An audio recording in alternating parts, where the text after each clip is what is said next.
किसी ने बड़े कमाल की बात कही है कि पानी में गिरने से इंसान की मृत्यु नहीं होती।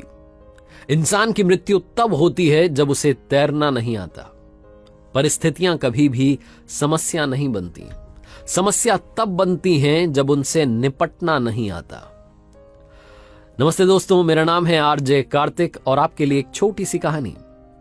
यह कहानी एक दिव्यांग राजा की, जिसके राज्य में कहीं कोई समस्या नहीं थी। सब लोग खुश थे, ऊपर वाले को धन्यवाद करते थे कि इतने अच्छे राजा साहब आपने हमारी जिंदगी में भेजे। वो राजा दिव्यांग था, उसकी एक आंख नहीं थी, एक पैर नहीं था, लेकिन राजा को इस बात का कोई मलाल नहीं था। एक दिन राजा अपने महल की गैलरी में घूम रहा था, उस गलियारे में घूम रहा था और पोर्ट्रेट्स देख रहा था। जो शानदार पेंटिंग्स लगी थी उनको देख रहा था। वो जो शानदार पेंटिंग्स थी वो उसके पूर्वजों की थी, उसके पिताजी की, उनके पिताजी की, उनके पिताजी की। और राजा घूमते घूमते उन पेंटिंग्स को देखते देखते, निहारते हुए सोच रहा था कि कितने शूरवीर खानदान में मुझे जन्म लेने का मौका मिला। ऊपर वाले का धन्यवाद है, मेरे पिताजी इतने शूरवीर थे, उनके पिताजी इतने शूरवीर थे। वो देखता चला जा रहा था और जब आखिरी पेंटिंग को देखा और उसके बाद में खाली जगह को देखा तो चिंता में पड़ गया। उसे मालूम था कि अब यहां पर जो पेंटिंग लगेगी वो उसकी लगेगी। इस बात की चिंता नहीं थी कि वो मरने वाला है या मर जाएगा, मरना तो सबको है। चिंता इस बात की थी कि वहां जो पेंटिंग लगेगी वो कैसी लगेगी। राजा सोचने लगा कि मेरी एक आंख नहीं है, एक पैर नहीं है, इस गलियारे में इतनी शानदार पेंटिंग्स लगी हैं, मेरी वाली सबसे खराब लगेगी, सबसे भद्दी लगेगी। उसके अंदर ही अंदर चिंता होने लगी। तो राजा ने सोचा कि मेरे मरने के बाद में ना जाने कैसी पेंटिंग बने।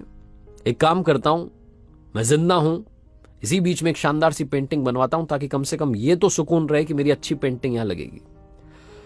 तो उस राज्य में ऐलान करवा दिया गया, पेंटर्स को न्योता दिया गया कि आप आइए और राजा साहब की तस्वीर बनाइए। शानदार तस्वीर बनाएंगे, शानदार इनाम मिलेगा। पेंटर्स आए, उन्हें मालूम था कि शानदार बनेगी तो शानदार इनाम मिलेगा, लेकिन शानदार बनेगी कैसे? राजा की एक आंख नहीं है, एक पैर नहीं है, ऐसे राजा की क्या तस्वीर बनेगी? और पेंटर सोच रहे थे कि इनाम की बात छोड़िए, अगर खराब बन गई, राजा गुस्सा हो गया तो सजा मिलेगी।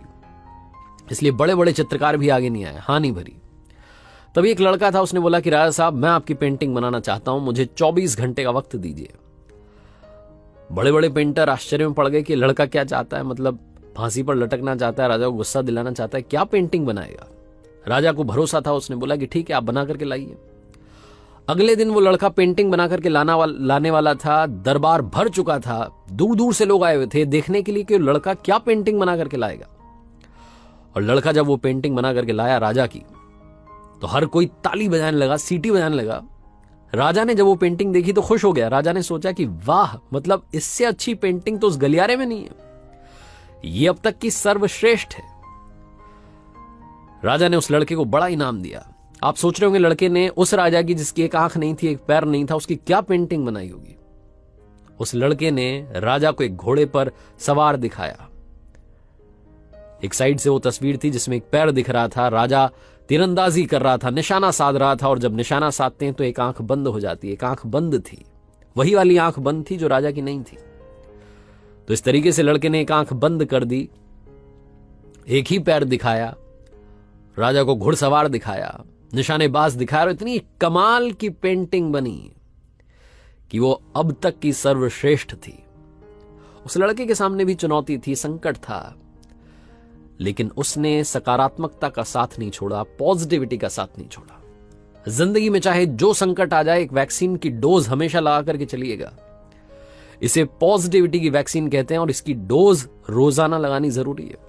जिंदगी में चाहे जिस मुकाम पर आप हों, जिस संकट में आप फंस जाएं, जिस भी स्थिति में आप हों, अगर आपने पॉजिटिविटी की वैक्सीन लगा रखी है तो यकीन मानिए आप उस संकट से बाहर निकल आएंगे।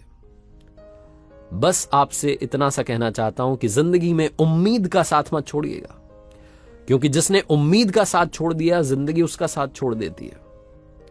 हर पल सकारात्मक रहिए, खुश रहिए, प्रसन्न रहिए, ऊपर वाले के आशीर्वाद के साथ, अपनों के प्यार के साथ और अपनी अच्छी और सच्ची मेहनत के साथ कर दिखाओ कुछ ऐसा कि दुनिया करना चाहे आपके जैसा।